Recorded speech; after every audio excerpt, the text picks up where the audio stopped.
Napansin mo ba, simula nung dumating si Maria Clara sa San Diego, ay malaki na ang ipinagbago ni Padre Salve. Oo, pansin ko nga. Madalas din siyang natitigilan sa tuwing nagmimisa at hindi na rin nakikipag-usap pagkatapos ng misa. Kapansin-pansinin ang kanyang pangangayat. Oo, ang mas pinagtataka ko ay ang liwanag ng kumbento sa tuwing dadalaw si Padre Salve sa bahay ni Maria Clara. Narito na pala si Crisostomo Ibarra mula sa kabisera ng lalawigan. Magandang tanghali po, Kura. Magandang tanghali rin sa iyo, Crisostomo. Kayo patungo, Kura. Sa bahay ni ng Kapitan Tiago. Doon din po ang aking punta. Kung mamanapan ninyo ay nais ko sanang sumabay sa inyo. Sige, sabay na lang tayo.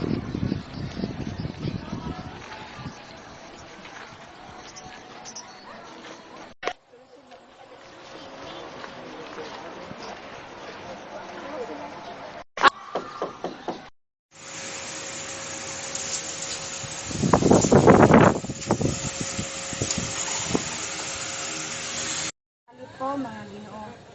Maupo muna kayo, Padre Salve.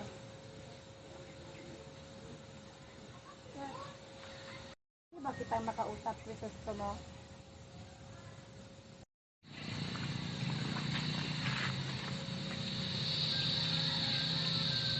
Mamasyal bukas. Ipapahanda ko lahat ng kinakailangan bago mabukang liwayway. Ayaw kong makasama ang Cora. Patawad, Maria. Hindi ko pagbibigyan ng iyong kahilingan sapagkat ito ay taliwas sa gandang asa dito sa San Diego. Pakiwari ko ay binabantayan niya ang bawat kilos ko. Natatakot ako sa kanyang mga tingin. Wala na tayong magagawa. Nandito na siya. Malamig ang hangin dito sa labas. Takot na magkasipon. Magandang sikat ng araw, Padre Salve. Napakasarap lumanghap ng sariwang hangin. Kanin po, biglang sumakit ang aking ulo. Maaari po ba kayong dumalo sa isang kasiyahan na hinanda naming magkakaibigan? Sa gubat malapit sa batis. Saan nung darating ako? Sige, uuwi na ako.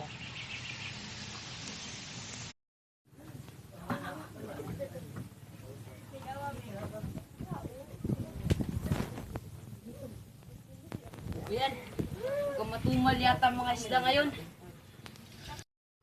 Pamanhin po, ngunit may isang isda ay wala akong nahuli. Ha? Paano na yan? Wala tayong makakain ngayon. Mag-alala, maghuli ako ng baya upang tayo ay makain. Mag-iingat ka, Elias.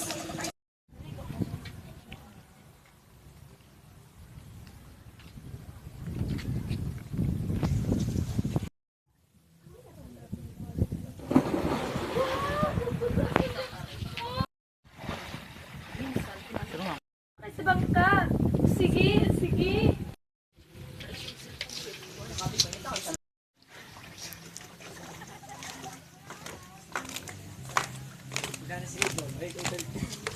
Pahamak si Elias. Huwag kayong magalala. Sanay si Elias panghuli ng buhaya.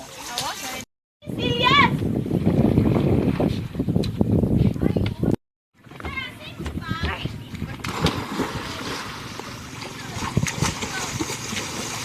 Saan na siya?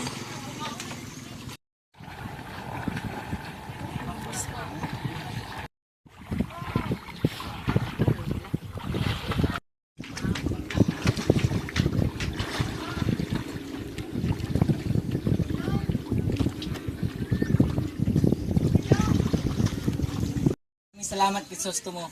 Utang ko sa iyo ang buhay ko. Isa kang kaibigan, Elias.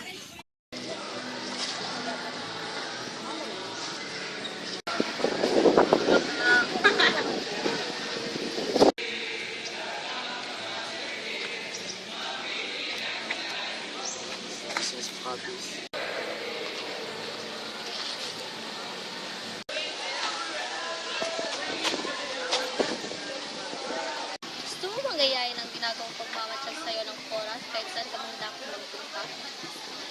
Dapat ay mag-ingat ka dahil ang panig ubo ay nakakapangalalim ng mata. Padre Salve, ano nangyari sa iyo? Nasugatan kayo. Nahulog po ba kayo? Hindi, naligaw ako sa gubat at napasok sa kung saan-saan. Kaya marami akong sugat. Ano nangyari sa iyo, Padre Salve? Mamaya natin sikasuin ang mga sugat mo. Mananghalian muna tayo. Ngayon, nakaratay pa rin si Padre Damaso. Nakilala na ba ang salarin? Hindi ko alam. Sino kayang taong yun? Spain? Basilio? Mga anak ko! Nasaan na kayo? Spain! Mga anak ko!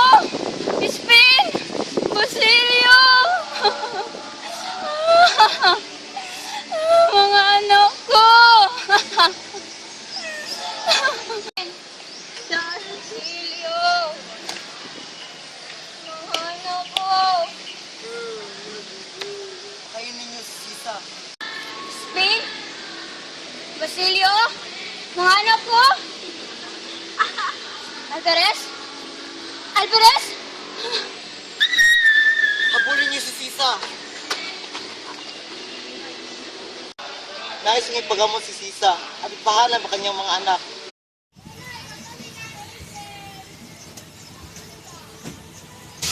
Aba, nariyan pala kayo, Ginoo.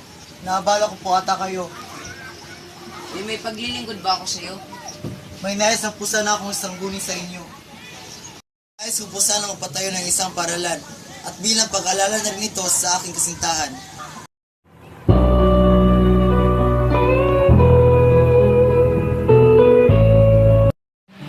Wala ko na mayayari ang aking plano na walang sagaban.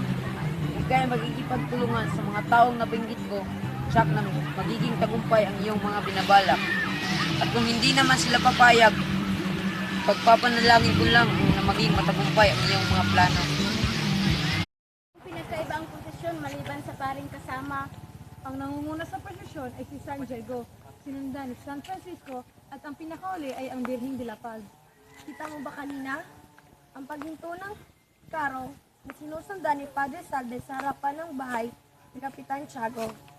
Oo, nakadungo sa bintana ang alkalde, si Crisostomo, si Kapitan Tiago at si Maria Clara. Lihim na tinatanaw ni Padre Salve si Crisostomo Ibarra kung saan naroroon si Maria Clara. Ang umaga po, pinusuputasyo. Higit ata kayong malungkot kaysa sa mga nagdaang araw. Ayaw niyo bang magsaya kahit paminsan-minsan? Ang pagsaulog ng pistang ito sa ating bayan ay isang kahangalan, sapagkat napakarami naghihirap, gagawa pa nitong magpakaluho. Wala tayong magagawa sa desisyon ng Kora at Kapitan. Kung ganun, mabitiw ka sa iyong posisyon.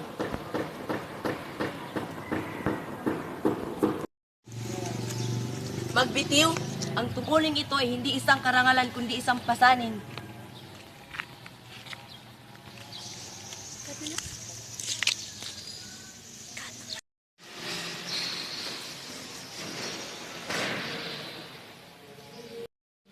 Nasa loob po ng simbahan ang alkalde, mga Kastila at mga mayayamang tao.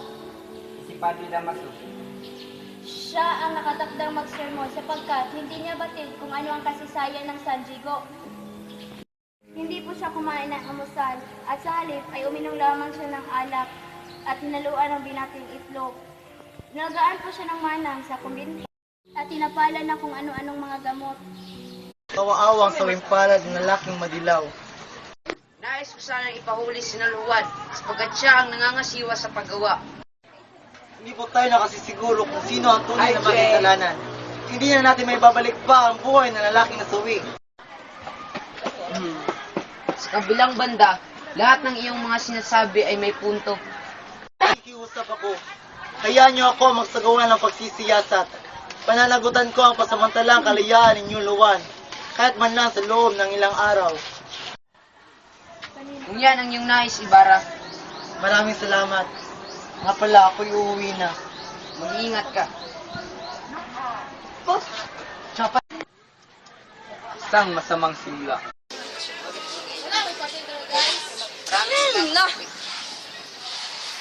Bakit hindi yung pagpatuloy yung usapan? Nabanggit lamang sa amin ni Ibarra ang mga taong nakatulong sa kanya, gaya ng arkitekto at ng reverensya. Baliwala sa akin yung mga arkitekto. Nakakatawa ang mga taong kumukuha ng serbisyo ng mga arkitekto. Nagpapakita lamang ito ng kamangmanga ng isang Indyo na nagdudunong-dunungan. Magbabayad na lahat. Ngayon pa lamang pinaparusahan ang ama ng isang lupong. Nangangamatay na sa bilang buwan, di wala may gaang. mabuting tao ang aking ama. Siya na lingkod ng tapat sa bayan. At ang kurang ni kayo pinakalim, pinatuloy sa aming tahanan. At ito lamang kayo igaganti. Pinabilanggo at pinakutin niya ang aking ama. May kinapatawag na siya mamatay. Niyo ang bintana sapagkat malapit na ang prosesyon. Susunod po, Donya. Saya ng picnic. Papasokin niyo si Sisa. Opo. Tawa, umaawit. Sisa, pinapapasok ka ni Donya. Hindi ka sa loob.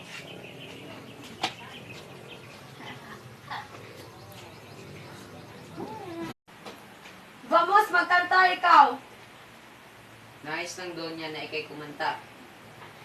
Isesaya ng picnic sa bukid. Tama na! Tumigil ka na! Baila, baila.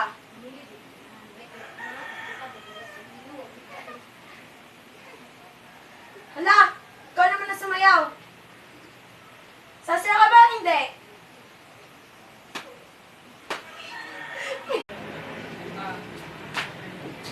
Alperes, bakit hindi ka man lang bumati sa akin ng magandang gabi? Tay, Ano pong may paglilingkod ko sa inyo, Alperes? ibaba niyo si Sisa at pagbihisa ng bagong damit. Huwag niyo siyang hayaang malapastangan. Bukas, dadalhin pa siya kay Ginoong Krisostomo. Sisa.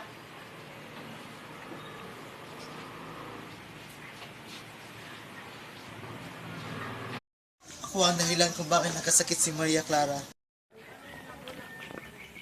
Magandang hapon po, Ginoo.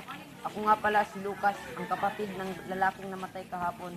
Kanikiramaya po. Sanang malaman kung magkano ang ibabayad sa pagkamatay ng aking kapatid. Ibabayad? Nagmamadali ako. Mari bang balikan mo na lamang ko para pag-usapan ng bagay na iyan? May dadalawin pa kung may sakit. May oras ka sa may sakit, ngunit sa patay wala. Apo ka nga talaga ng lalaki ng pabilad sa init sa aking ama. Pareho kayo ng pakikitungo. Kailangan ko lang maglinis dahil darating ang gagamot.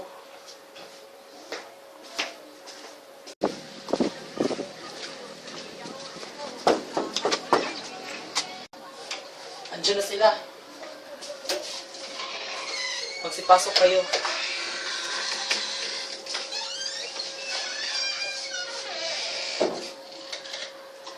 Maaari bang buksan natin ang pinto? Dahil hindi sanay aking mga mata sa dilim. Oo naman.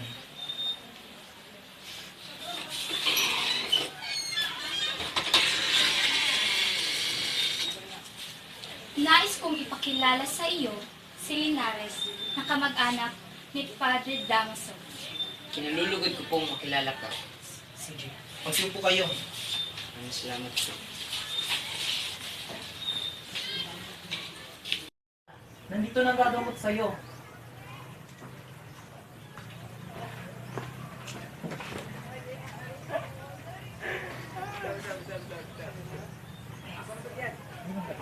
May sakit siya, ngunit mapapagaling. Sundin niyo lang ang irereseta kong gamot sa inyo.